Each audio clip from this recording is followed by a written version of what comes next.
The bike used in this video was supplied by Moto Adelaide AJP dealer in South Australia. You know, I review a lot of road bikes that you can take on the dirt. Today I'm reviewing what is primarily a dirt bike that you can take on the road, the AJP PR7. I'm Steve and welcome to Stand Up Moto.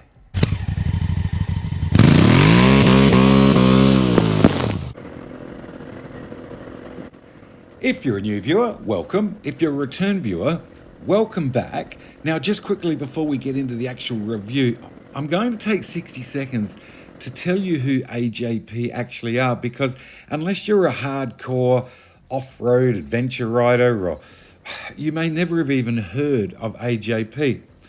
So here we go. To do that, we have to go from where I am here in Oz, South Australia, across to Portugal, where two brothers by the name of Antonio and Jorge Pinto started a workshop, first preparing off-road bikes and repairing off-road bikes. Now, this is back in 1987, to eventually designing and building them themselves. And according to Wikipedia, the actual brand name AJP is derived from the initials of the 7 times Portuguese Enduro champion Antonio J. Pinto. Now, for my like, anyone that has, and I don't know if you heard me right there, 7 times Enduro champion is going to have a pretty good idea how to build off-road bikes. And that's all they do. They build off-road bikes. And you know what? From my time on this actual PR7 that's in the video, they do it very, very well. So there you go, a quick look who AJP are. Let's get into the review and a bit of riding on this bike. So what powers the PR7?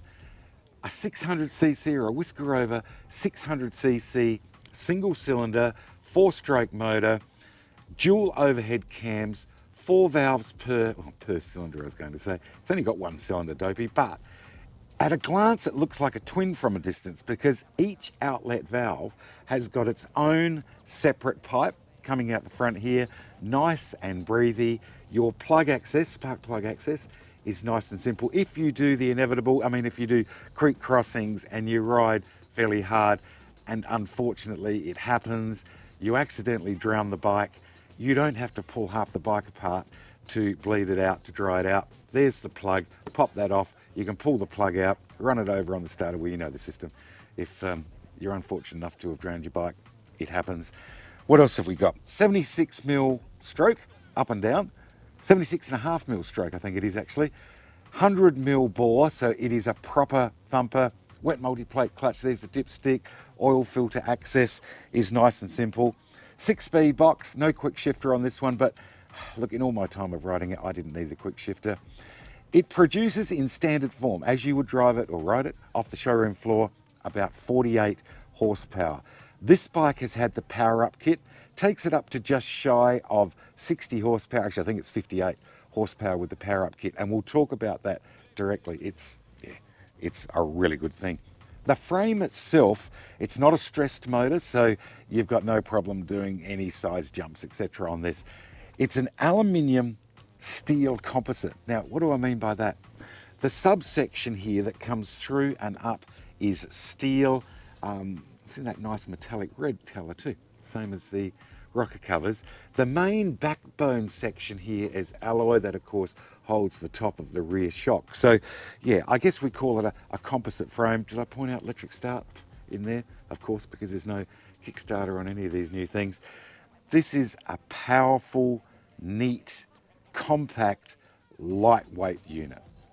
The power delivery is quick and instantaneous. Even going up these sand hills, there's just buckets of torque.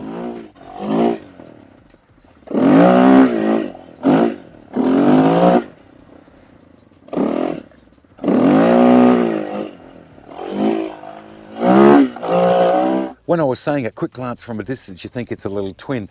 That's because each valve, each exhaust valve, has got its own outlet and twin pipes. Nice and breathy. You can see the dual radiators there. Bit better look at the frame and the nice, metallic red paint. Is that important? I don't know. Looking down lower, you've got, as I tilt the camera and it goes click, sump guard on here, and it's a simple sump guard. It's not 500 bolts. You've got one, what would that be? Probably a 10 mil 3/8 bolt going in, M10 metric in through there. Undo that, it drops down, and then it has a shovel that comes over the back. So you've only got one bolt to take the sump guard off. This is a very simple, quick, easy access machine.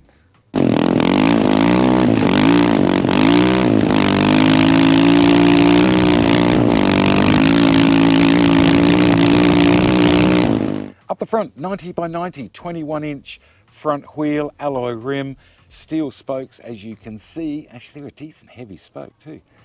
They're a very good spoke. Michelin trackers on this bike, standard off the showroom floor. As I said, 90/90/21. A proper knobbly tyre, a proper off-road tyre. I think look for a proper off-road bike. Not brilliant at speed on the bitumen. You'll get the squiggles up. That's just, you know, inherent of a decent off-road tyre.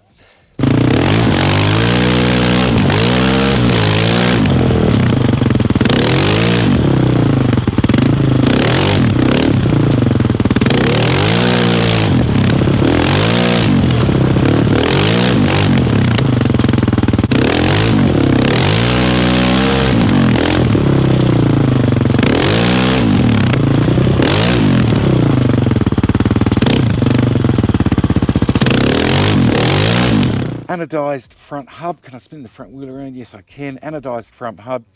They're tubed wheels and tyres. So, and I know a lot of people, some, oh, I like tubeless, I like tubes. A lot of long distance desert guys really do like having tubed tyres. There's nothing worse than popping a bead if you're out in the middle of nowhere or gashing a tubeless tyre. You can't get it back on the bead. Tubes, you always carry a spare tube. Bead lock down the bottom here. The jewel in the crown here are these beautiful 48mm upside down Sachs closed cartridge front shockers. 300mm of travel, fully adjustable. Now I've got them, I set my bikes up, well this is not my bike, is it? It belongs to Moto Adelaide, but I've had it for a while now. I set my bikes up very soft, old bones, born in 1960, these things happen. They are just brilliant front forks. This is a very, very good off-road setup. The frame and suspension work very well together, especially on these higher speed sections where you've got sand, rocks, little washouts.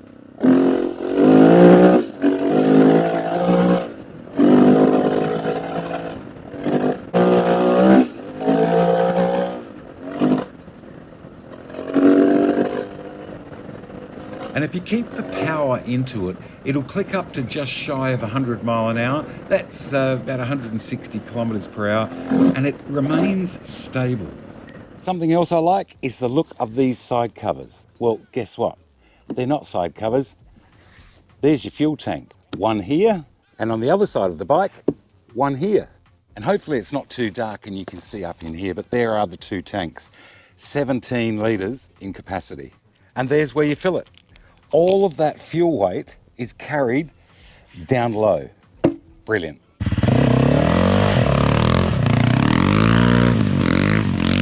Down the back, a 140/80/18 tubed tyre again, once again with enormous spokes. Michelin trackers on the rear as well. Beautiful polished rear swing arm. I mean, how good's that? Chain adjuster, nice and simple to get to. Brembo single piston caliper on the rear, 240mm rear, I guess you call that a wave disc on the back. Back brakes are fantastic. No ABS on this bike, so off-road, no traction control. As I said, this is an off-road bike. It's a proper setup here on the rear. Very neat, very tidy, easy to get to if you have to get to anything to work on. Your brake lines, etc., everything is up out of the road. You're not going to catch that on sticks. Yeah, good.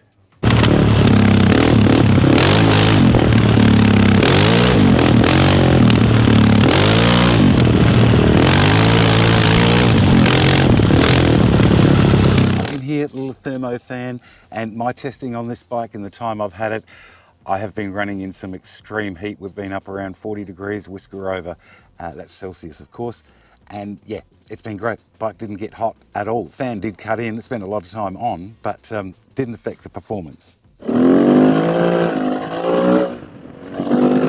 So what does it sound like and how does it steer in the sand?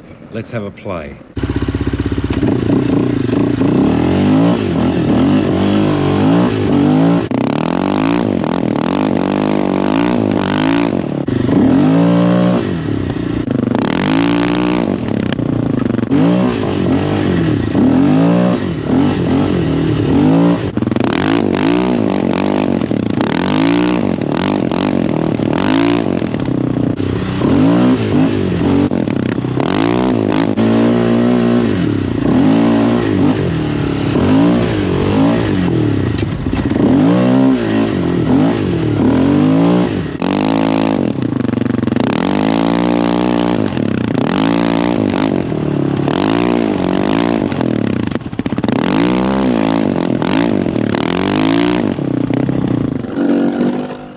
This thing just sticks so well for a 600cc bike. Remember, it's not a 250 or a 450, and I reckon a lot of that is to do with the weight. In fact, let's have a look at how much it does weigh. This bike weighs 165 kilos, full of fuel. So that's the whole 17 litres or whatever that is. I'll put it up on the screen in gallons.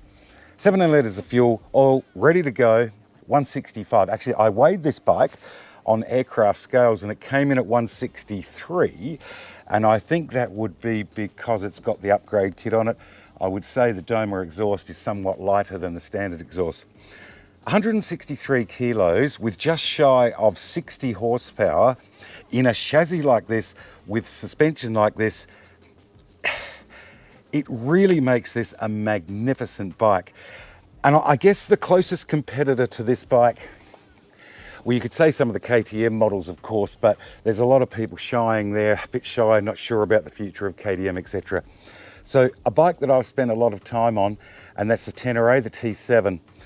It's a very good bike, but it's heavy. 205, I think it is, or 204 kilos in standard form, and the new version I think you can get now in 26, because we're in 26 now, 2026, is about 220 kilos. What does that equate to in a difference? Actually, I know what I'll do. And there you go, 2 full jerry cans, and I think everyone watching this channel will have carried a jerry can or two from time to time. That's the weight difference between this bike and the T7. And as I said, having spent a lot of time on the T7, in hard, tight tracks or hill climbs and sand, you can really notice the weight. I think it comes in about, what did I say, about 205 kilograms. That's a massive weight difference. And that's not just the bike. I mean, it's the suspension, it's getting it up, down, etc. And the weight's not carried up here, as we mentioned before. It's down now nice and low. And if you do the inevitable and you drop the bike and you've got to pick it up again, picking up that amount of weight when it's out here is a lot of additional weight. This is a very, very good package. The PR7 uses a fair bit of real estate to do figure eights or U-turns and that sort of thing with the factory setup. But the last thing you want is a bike with a tight steering lock if you're getting air and it gets away from you on a landing, especially in sand. It will plow and you'll go over the bars. The good thing here is that AJP have put adjusters so you can dial in the amount of lock you want. And it's not just a chunk of steel welded to the frame, they're proper adjusters. Very well done. So what does the PowerUp kit consist of? Firstly, the exhaust system. The standard exhaust system is gone. You've got this lightweight Doma full flow exhaust system. We've heard how that sounds. It's lovely. Take out the paper element in the air filter. You've got the foam AJP flow or free flow filter.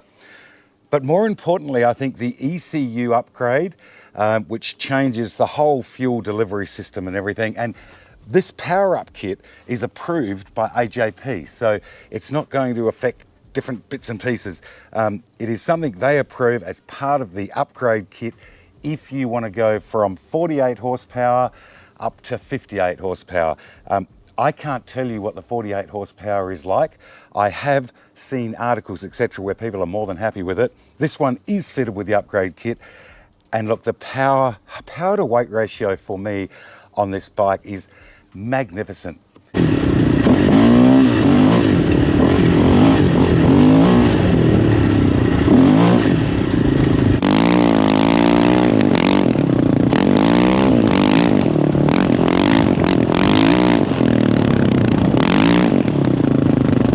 Seat. Now it's a waterproof, I was going to say suede, it's not a suede, it almost feels like a wetsuit material, PR7 embossed on the back of it.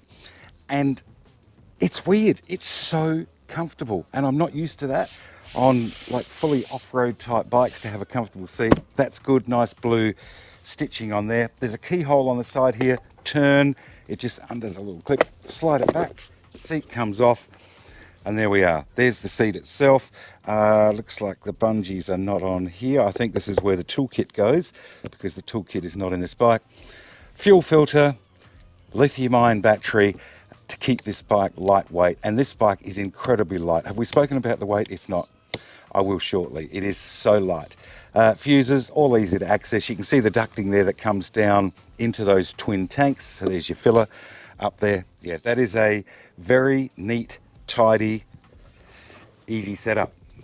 Put the seat back on, put it back into a little position, slide forward, done.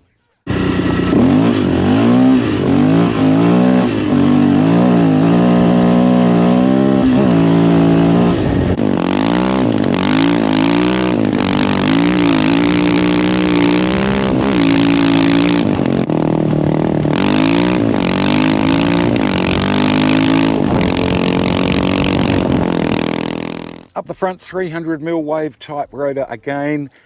That's interesting, AJP branded on the front brakes. Brembo twin piston front calipers, so Brembo's front and rear. I gave these brakes a real workover in the time in the dirt and in the sand, etc., and had no fade. They work very, very well. You can see that nice red anodized front hub.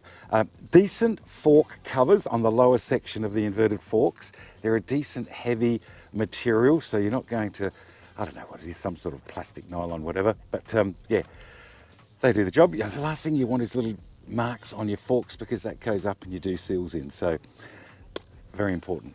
On the left-hand side of the bike, proper big foot pegs, hollowed out in the center, so that's good. You're not going to get compacted mud and whatnot in here. And they're broad, so even if you get back on the toe or back on the heel, etc., that's good. Yeah, good pegs. Never, I didn't slip off of those once. Gear lever, alloy, folding, nice, neat, tidy looking gear setup. I did find it a long way forward. It may have just been me, but I found the gear stick a long way forward. I got used to it, didn't take long. There's your, what is that? That's your slave cylinder. Down in here for the, it's a hydraulic clutch on this one. We haven't gone up the top yet, have we? But hydraulic clutch slave cylinder down in there. Nice red anodized again. You can just see this side of the starter motor. There is your overflow tank or coolant tank, whatever you want to call it, on a metal bracket that goes through here. If you're an adventure type rider, you can get a protection bar kit for one of these, which I think would be a good idea in case you drop it over. You just see your water coming in and out of there of the head. There's another thermo fan, dual thermos on this, and that was pretty obvious in some of the temperatures that I rode this bike. Yeah, this is a good compact setup, but everything is accessible. Now, of course, most of what we've been looking at is what the P7 is like in the dirt and on the sand and jumping and all that sort of thing. What's it like as a road bike? AJP promote this bike as an adventure tourer, and I think that pretty well nails it. It's a competent on-road machine for an off-road bike. I mean, it's a dirt bike modified to suit the road. Seating position is great. It's really good, as I think I may have mentioned. If I haven't, I'm going to shortly when we look at the seat. And comfortable, I might add. It's an upright seating position, so you don't tire in the lower back, and the Rally Tower windscreen setup breaks the wind on your chest, but still leaves your helmet in free air, so that's nice. You can set up that suspension pretty plush for those long hauls. 110 kilometers an hour is a walk in the park. What's that? About 70 miles per hour, I think. And you've still got enough if you need to do an overtake from that speed. Our max limit now in Australia is 130 kilometres an hour. That's around 80 mile per hour. I wouldn't want to sustain that speed, but it's more than capable of pulling through an overtake on a road train at those higher speeds. The tyres, as you can imagine and can probably hear, are not terrific on the road and produce a fair bit of noise, as they should. They're dirt tyres. I think if you're going to be doing or using this bike as an adventure tourer, you'd run a less aggressive tyre. I averaged, when riding it properly, and yes, I am capable of that, about 5 litres per 100 kilometres. So that should give you a range of around 300 kilometres per tank. I think that's pretty good. So you shouldn't have to carry too much fuel, if any, depending on where you're travelling. You won't have to carry oil as you do on a lot of the higher performance, smaller dual-purpose bikes because of their short oil change intervals. This one is 5,000 kilometres or 3,000 miles, which is great. I think one of the big differences here with this bike, because of its lack of weight, but with its off-road ability, when you get to places, you can actually take it properly off-road. Ergonomics wise, for me at 5'10", this setup is perfect. I would not move the bars. I certainly wouldn't put on any risers. Seating position is good. This long, narrow seat, although slightly wide here, as I mentioned before, it's extremely comfortable, and you can get yourself right up, or if you're on those high-speed sands, you can get yourself right back. There's a grip section there, so you're not sliding, you actually stay planted. It's reasonably broad in the centre, which I think gives it that comfort level. Seat height, 920 mil. She's a tall bike. If you've watched my previous videos, you'll know I like my dirt bikes to be tall. I'm on my tippy toes here, which for me is perfect. It just allows you, you know, when you get down and you're doing those tight turns, sand, etc., you haven't got too much bend in the knees. Pegs perfectly situated, just right. Yeah, standing, it's good. And because it's light, and we'll talk about that weight in a sec, you can throw the bike between the legs. You can pull your weight around, or you can grip. Yeah, very good. Up in the cockpit, Domino grips, which is nice on the throttle. Kill button, start button down under there. Hydraulic, of course, front brake, adjustable levers, which is nice. You've got your Polysport rear, I think that's how they say it anyway. Hand guards, they come standard on the bike. Proper big aluminium brace and brush guard on the front coming through here. Riken bars, which are tapered bar. I think they're set about just right for me. I didn't adjust these bars, but I think they're set about just right for me. Come across this side, there is your high beam, low beam, pass light on the back, little tiny hydraulic master cylinder there for the clutch, which is adjustable. You've got a little thing over on the side there to adjust the indicators, horn, simple, basic, straightforward. Now that's just standard speedometer, fuel gauge, RPM. It does a few things down in here. But you also have the tower on this bike. So the full Samsung tablet, I suppose you call it, in a waterproof casing. You can have your GPS speed on there, which as we saw in the video, if we haven't, we will. It's slightly different. GPS speed is slightly different to this one by about, I don't know, 2 or 3 kilometers per hour, if that. Full suite. Anything you want, you can have on this Samsung tablet. I mean, your date, time and all that. But there's also, can I get the camera down there? Yeah, there is, can I get that cover off? There's your OBD port outlet. So you can plug your OBD into there and have your entire engine management up here on the screen. Fantastic, which runs all just via Bluetooth from there to there, etc. It's big, it's broad, you can see it in any light, which is great. I didn't use it a lot, to be honest. But if you want to download your topographical maps, or if you're doing the Simpson, which is a desert run, if you're doing outback runs, etc., yeah, fantastic for running all your topographical maps. It's pretty simple. Ignition there. There's a steering lock if you turn it all the way around. You don't really need to fit anything else. I see there's a couple of sections here, I guess, where you could put some switches for maybe some driving lights or something like that. But yeah, nice and simple. But here's the thing I want to show you, the air filter. This is fantastic. If you're a subscriber to my channel, you will know that one of the things that I do is I always try to look at the access of the air filter. If you're not a subscriber, subscribe and hit the like button. One of the things I always cover is access to the air filter. It's important to a motor. If you can imagine putting a sock in your mouth and running around the block, you're going to run out of oxygen. Same thing happens when you've got a blocked air filter on a bike. Whoever designed this is just brilliant. One of the things that happens when I do my reviews is I start undoing a screw on the air filter, I pause the video, I undo the rest of the screws, then I restart the video on the last screw, and then I show you the air filter.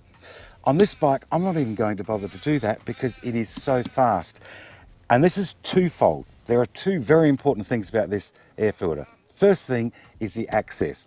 It's so simple, you'll never forget it. I mean, you'll just do it as a routine maintenance, a 5-minute job. Watch this, 2 screws, 1, out. Okay, yeah, I'm cheating, I'm using an electric driver, but 2. Second screw out, just lift the back, 2 locator pegs at the front, there's your filter. Now this is part of the upgrade, the AJP Twin Air, this is the foam filter. We're going to talk about that upgrade in a minute, or PowerUp, I think they call it. It's so simple to access, it's easy, this is one of the best filters I think I've ever seen. There's that side of it, but part 2 of this is the fact that have a look how high the air intake is on this bike. So if you're doing some serious creek crossings, and draining a bike is always an issue, we spoke about that with access to the plug. This is like having a snorkel on a 4-wheel drive to go through deep water. Absolutely brilliant design. Now I know for a lot of this video I've been cranking it on with the tap open, but it can be ridden slowly, even on this crust-topped sand. The 21-inch front wheel, decent tyres and a nice light 1-finger hydraulic clutch make all that pretty easy, to be honest. And this is what I was talking about when I said when you get to that destination you can still do this type of thing. Very awkward with big heavy bikes and 19-inch fronts. I'm in the standing position for all of this, ducking and weaving, as you can see with the trees. Maybe, and this is just a personal thing, I would go up maybe 3 teeth on the rear sprocket, which would make it just that little bit easier. It's got plenty of top end, so that wouldn't affect it much on the highway.